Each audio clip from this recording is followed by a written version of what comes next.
அனைவரையும் வணங்கி நல்ல கருத்துக்களை இயங்கி தமிழ் அன்னை மடியில் மயங்கி எனது உரையை துவங்கி நான் பேசப் போகிறேன். என் தலைப்பில் முழுமையாக இறங்கி நான் எடுத்துக்கொண்ட தலைப்பை கல்வி கண் திறந்த கர்ம வீரர் காமராஜர் ஐயாவை பற்றி தான் நான் பேச வந்துட்டேன். காமராஜர் ஐயா விருதுநகரில் 1903ஆம் ஆண்டு ஜூலை மாதம் 15ஆம் தேதி பிறந்தார்.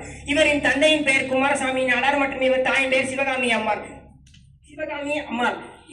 இவர் விடுதலை போராட்ட வீரர் சத்தியமூர்த்தியின் வாரிசாக விளங்கினார் காமராஜர் ஐயா அவர்கள்.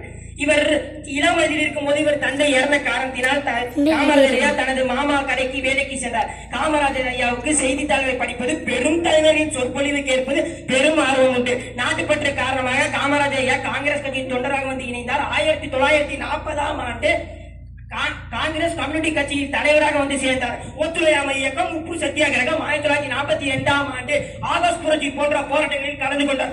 1954ஆம் ஆண்டு முதலமைச்சராக தமிழ்நாட்டில் நின்று வெற்றி பெற்றார். இவர் முதலமைச்சராக ஆனவுடன் ஏழை விவசாயிகளுக்கு நீர்ப்பாசன திட்டம், அணைகளை கட்டி தந்தார். 10 சர்க்கரை ஆலைகளை திறந்தார். ஏழை மக்களும் பள்ளிக்கு வந்து படிக்க வேண்டும் என்பதற்காக மதிய சத்துணவு திட்டத்தில் மனதில் என்றும் நிறுத்தி நிற்கும் ஒரே தலைவரில் ஒருவர் தான் காமராஜர் ஐயா.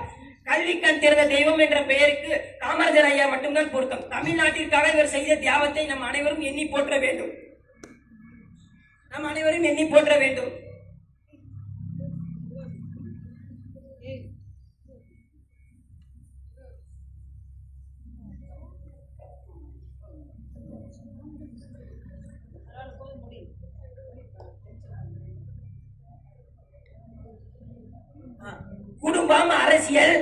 குடும்பம் அரசியல் எல்லாத்திலும் உயர்ந்த இடத்தில் இருந்தாலும் எனக்கு என்ன கிடைத்தாலும் அது அனைத்து மக்களுக்கு கிடைக்க வேண்டும் என்று சொன்ன காமராஜர் ஐயா 9 ஆண்டுகள் முதலமைச்சராக இருந்தாலும் அவரின் கடைசி கால சொத்து மதிப்பு 4 சட்டை, 4 வேட்டி, 2 துண்டு, 1 கண்ணாடி, 1 ஜோடி செருப்பு, பேங்க் வங்கி 101 ரூபாய் பணம் மட்டும்தான் அவர் கடைசி கால சொத்து மதிப்பு.